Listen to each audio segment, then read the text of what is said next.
ನಮಸ್ಕಾರ ಸ್ನೇಹಿತರೆ, ನಾನು ಈ ವಿಡಿಯೋದಲ್ಲಿ ಕೋಪನ ಕಂಟ್ರೋಲ್ ಮಾಡ್ಕೊಳೋದು ಹೇಗೆ ಅಂತ ಒಂದು ಚಿಕ್ಕ ಕತೆ ಮುಖಾಂತರ ತಿಳಿಸ್ಕೊಡ್ತೇನೆ. ಈ ಜೀವನದಲ್ಲಿ ಕೋಪ ಯಾರಿಗೆ ಬರಲ್ಲ ಹೇಳಿ, ಎಲ್ಲರಿಗೂ ಬರುತ್ತೆ. ಆದರೆ ಅದು ಅತಿಯಾದರೆ ಗತಿಗೇಡು. ನಾವು ಕೋಪ ಮಾಡಿಕೊಂಡಾಗ ನಮ್ಮ ಕೋಪದಿಂದ ನಮ್ಮ ಆತ್ಮೀಯರ ಮನಸ್ಸಿಗೆ ಖಂಡಿತವಾಗಿಯೂ ನೋವಾಗುತ್ತೆ. ಅದರಿಂದ ನಿಮ್ಮ ಮೇಲಿನ ಒಪಿನಿಯನ್ ಕೂಡ ಬದಲಾಗ್ಬೋದು. ನಿಮ್ಮ ಕೋಪನ ನೀವೇ ಕಂಟ್ರೋಲ್ ಮಾಡ್ಕೋಬೋದು. ಅದಕ್ಕೆ ಸ್ವಲ್ಪ ನಿಮ್ಮ ಎಮೋಷನ್ಸ್ನ ಬದಲಾಯಿಸಬೇಕು. ಈ ಸಂದರ್ಭದಲ್ಲಿ ನಿಮಗೆ ಒಂದು ಚಿಕ್ಕ ಕತೆ ಮುಖಾಂತರ ಹೇಳೋಕ್ಕೆ ಇಷ್ಟಪಡ್ತೀನಿ, ಕೋಪನ ಹೇಗೆ ಕಂಟ್ರೋಲ್ ಮಾಡ್ಕೊಬೇಕು ಅಂತ.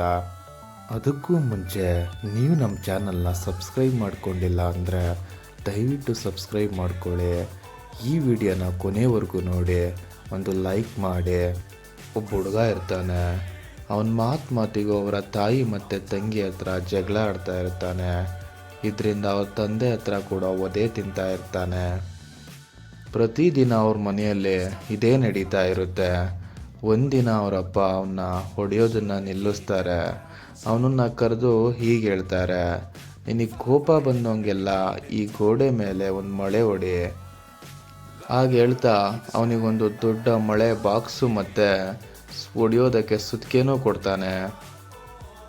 ಅವತ್ತಿನಿಂದ ಆ ಹುಡುಗ ಅವ್ರ ಅಪ್ಪ ಕೊಟ್ಟ ಶಿಕ್ಷೆ ಅಂತೆ ಅವರಮ್ಮ ಮತ್ತು ಅವ್ರ ತಂಗಿ ಹತ್ರ ಜಗಳ ಮಾಡಿಕೊಂಡಾಗ, ಕೋಪ ಮಾಡಿಕೊಂಡಾಗ ಒಂದೊಂದು ಮಳೆನ ಗೋಡೆಗೆ ಹೊಡೆಯೋದಕ್ಕೆ ಶುರು ಮಾಡ್ತಾನೆ.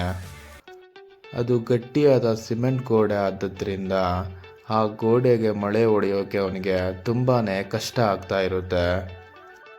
ಅವನು ಈ ಗೋಡೆಗೆ ಮಳೆ ಹೊಡೆಯೋದಕ್ಕಿಂತ ನನ್ನ ಕೋಪನ ನಾನು ಕಂಟ್ರೋಲ್ ಮಾಡ್ಕೊಳ್ಳೋದೇ ಬೆಸ್ಟು ಅಂತ ಥಿಂಕ್ ಮಾಡಿ ಅವತ್ತಿನಿಂದ ಕೋಪನ ಕಂಟ್ರೋಲ್ ಮಾಡ್ಕೊಳ್ಳೋಕೆ ಶುರು ಮಾಡ್ತಾನೆ. ಅವನಿಗೆ ಮತ್ತೆ ಕೋಪ ಬರೋದೇ ಕಡಿಮೆ ಆಗೋಗುತ್ತೆ. ಈ ವಿಷಯನ ಬಂದು ಅವರಪ್ಪನ ಹತ್ರ ಹೇಳ್ತಾನೆ. ಅವರಪ್ಪ, ವೆರಿ ಗುಡ್, ಇವತ್ತಿನಿಂದ ನೀನು ನಿನ್ನ ಕೋಪನ ಕಂಟ್ರೋಲ್ ಮಾಡ್ಕೊಂಡಂಗೆಲ್ಲ ಆ ಗೋಡೆ ಮೇಲಿಂದ ಒಂದೊಂದು ಮಳೆನ ತೆಗೀತಾ ಬಾ ಅಂತ ಹೇಳ್ತಾನೆ. ಮಳೆ ತೆಗೆಯೋದು ತುಂಬ ಈಸಿಯಾದ ವಿಚಾರ ಆದದ್ರಿಂದ ಆ ಹುಡುಗ ಒಪ್ಕೊಳ್ತಾನೆ. ಅವನ ಕೋಪನ ಕಂಟ್ರೋಲ್ ಮಾಡ್ಕೊಂಡಂಗೆಲ್ಲ ಆ ಗೋಡೆ ಮೇಲಿರೋ ಮಳೆನ 3 ತಿಂಗಳಷ್ಟರಲ್ಲಿ ಎಲ್ಲ ತೆಗೆದಾಕ್ತಾನೆ. ಅವರಪ್ಪನ ಹತ್ರ ಒಂದು ಖುಷಿಯಾಗಿ ಹೇಳ್ತಾನೆ, ಆ ಗೋಡೆ ಮೇಲಿರೋ ಮಳೆಗಳೆಲ್ಲ ತೆಗೆದಾಯ್ತಪ್ಪ ಅಂತ. ಅವರಪ್ಪ ನಗ್ತಾ, ವೆರಿ ಗುಡ್, ಈ ಗೋಡೆ ಮೇಲೆ ಆ ಮಳೆಗಳು ಮಾಡಿರೋ ಮಚ್ಚೆಗಳನ್ನು ನೋಡು. ಆ ಮಚ್ಚೆಗಳನ್ನು ಮುಚ್ಚೋದು ತುಂಬ ಕಷ್ಟವಾದ ವಿಚಾರ. ಹಾಗೆಯೇ ನೀನು ಕೋಪ ಮಾಡಿಕೊಂಡು ನಿಮ್ಮ ತಾಯಿ ಮತ್ತು ತಂಗಿಯ ಮನಸ್ಸಿಗೆ ತುಂಬಾ ಗಾಯ ಮಾಡಿದ್ಯಾ.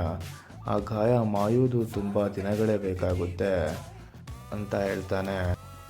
ಅವನ ತಪ್ಪನ್ನು ಅವನು ಅರ್ಥ ಮಾಡಿಕೊಂಡು ಅವರ ತಾಯಿ ಮತ್ತು ಅವರ ತಂಗಿ ಹತ್ರ ಹೋಗಿ ಕ್ಷಮೆ ಕೇಳ್ತಾನೆ. ಸೊ ಗೆಳೆಯರೇ, ನಿಮಗೆ ಕೋಪ ಬಂದಾಗ ಇಂತಹದ್ದೊಂದು ಶಿಕ್ಷೆಯನ್ನು ಅನುಭವಿಸಿ ನಿಮ್ಮ ಕೋಪನ ಕಂಟ್ರೋಲ್ ಮಾಡ್ಕೊಬೋದು. ಈ ಕೋಪನ ಕಂಟ್ರೋಲ್ ಮಾಡ್ಕೊಳೋಕ್ಕೆ ಕೆಲವು ಸೈಂಟಿಫಿಕ್ ಟೆಕ್ನಿಕ್ ಕೂಡ ಇದ್ದಾವೆ. ಅವು ಯಾವಪ್ಪ ಅಂದರೆ, ಒಂದನೇದು, ನಿಮಗೆ ಕೋಪ ಬಂದಾಗ 1 ಗ್ಲಾಸ್ ನೀರು ಕುಡಿಬೇಕು. ಎರಡನೇದು, ನಿಮಗೆ ಕೋಪ ತರಿಸೋ ಆ ಜಾಗ ಮತ್ತು ಆ ಜನಗಳಿಂದ ಸ್ವಲ್ಪ ದೂರ ಸರಿಬೇಕು. ಮೂರನೇದು, 10ರಿಂದ 1ರವರೆಗೂ ಆ ಸಂಖ್ಯೆಗಳನ್ನ ಕೌಂಟ್ ಮಾಡಬೇಕು.